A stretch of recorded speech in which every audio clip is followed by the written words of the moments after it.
to me. All right, this prompter is off, so I'm going to borrow Donna's side for a little bit and come over here. No, don't move, Donna. Donna Noble, she wears many hats, including that of food stylist and cookbook author. Her cookbook, my goodness, greens, it takes the salad from the side and makes it the main dish. So having done that, I'm going to head back over here and bid you good morning. How are you? Good morning, Welcome to Smile Jamaica. Thank you so much for having me. Decorator, set designer, all the rest of it. Of all the hats you wear, is this the one you love the most?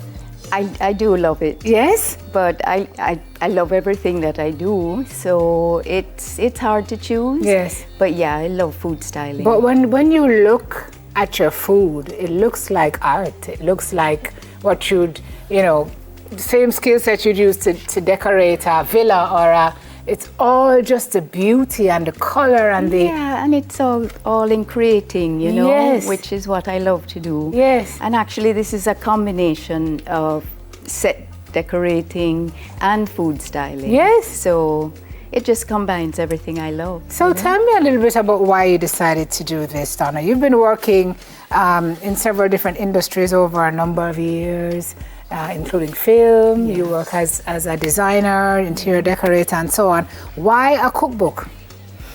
The farm came first, funnily enough. Yes.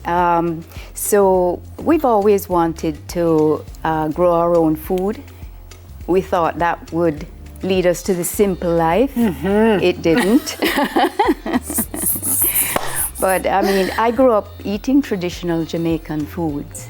And when I got married and had my own family, I just wanted to eat differently, a little healthier, a little lighter. Mm-hmm. And so I used to visit, I don't know if you would remember, but you're probably not old enough, but Minnie's restaurant, vegetarian, Rastafarian Yes, food. I know about Minnie's. The ital stews and so on. Mm-hmm. And I used to love that kind of food. Mm-hmm. And so my husband Paul and I got into farming eventually. After a lot of armchair farming, we got into growing our own food. Yeah. And it quickly mushroomed into a little market garden. Oh, so nice. You say the book is about the symbiotic relationship between the kitchen and garden, chronicling wholesome recipes. But tell me about that symbiotic relationship of which you speak. Yeah, they're so intertwined, As a food stylist, I've always needed fresh.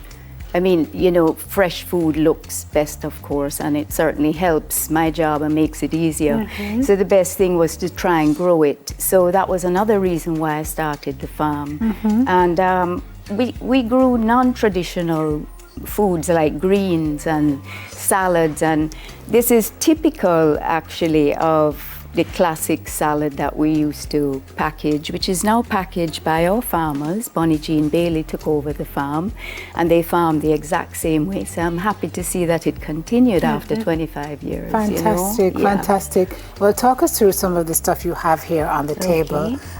These recipes, these meals are taken from the book, yes? All of them, most of them. The base of this one is, I just mixed it up a little bit and put chocolate on top instead of the cashew cream, which is how it's displayed in the book. Cashew cream is so beautiful. Yeah, but let's start there. Okay. Guys, look at this.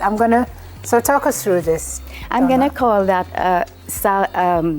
I'm gonna call it a spread instead of a hummus, but it has most of the ingredients of a traditional Middle Eastern hummus. But it has other things in it, like I love to use our Jamaican vegetables and fruits. And so one has pumpkin, the yellow of course is pumpkin, and the other one is beetroot. And it's a good way to get children to eat their vegetables, because hopefully it tastes good. Yes. And okay, and beside it we have? And those are flaxseed crackers. Mm-hmm. So they're like 3 ingredients: almond flour, flax seeds. It has egg in it, and that's it. And you just bake it in the oven for 15 minutes. Okay, and over here? Everything on this table is healthy, Donna? Everything is edible, including the flours. It's healthy? It is healthy. Okay. It's non-refined sugars, good fats.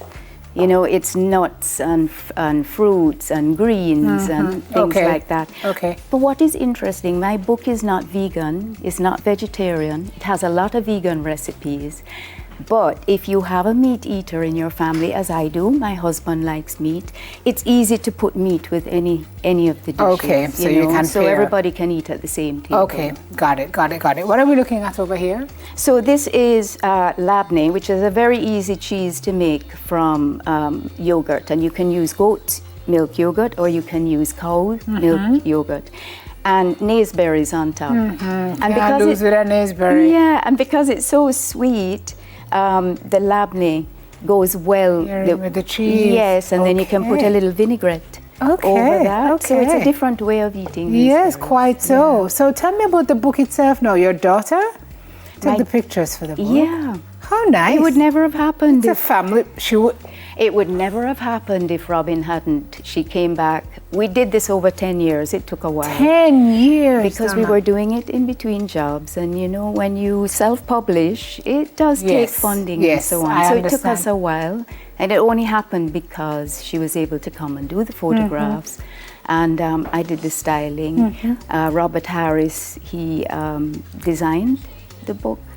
And I had a lot of help from family, my husband, you know, everybody pitched in, friends. Real family project. Yeah. So it's full of love, just like the food. And my community too. Actually, the book came out of the farm. So when we started growing all these greens and I started jotting down little notes of how we could use them, because it was a hard sell at first, you know, Jamaicans are not traditional.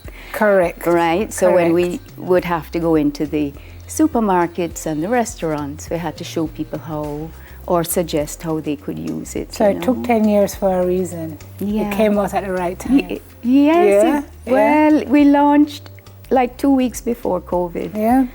And that set us back a bit because we had a lot of promotion, you know, set up. And we weren't able to do it. But as you say, it happened for a reason because people went back to their gardens. Correct. In that time. And also, our palates now as Jamaicans are, you know, very sophisticated and different. So we're trying a lot lighter. All sorts of new and different things. So it's landed at the right time. Yes. So what are your plans for it? You've launched?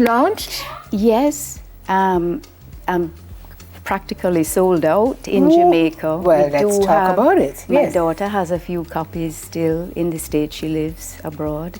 But yes, it's soon won't be available. It will be available online, but not from me. Yes. You're going to reprint or no? I might, maybe an ebook. Okay. I'm not sure if I'll print hard copies. Again, it's expensive. I see Franz Mazuka with some photography here. Oh, your pieces are I work so with Franz beautiful, Mazuka Donna. a lot. Will Tward. Oh, and Will. Yes, a lot of these we did for General Food calendar. That one is for CB Foods. So I work with a lot of lovely clients. So let me ask you now, you have all these recipes. How many are in here, by the way? It's 160 pages. I think it's about 80 recipes, including the sauces. And so as you look ahead, is there a possibility that you could add more? A revised edition and you put 20 more in? I'm sure you have more sitting down though, Donna. I could, I could. I'm not sure if I'll get there, but you know, food styling takes precedence now, you know, and my film work as well. And how did you start food styling? I'm curious. I started out in film production with my husband Paul. We had a small film production company, and that was many years ago, before I even knew what a food stylist was. And you know, food clients would come to us to produce a commercial, and we needed somebody to do the food.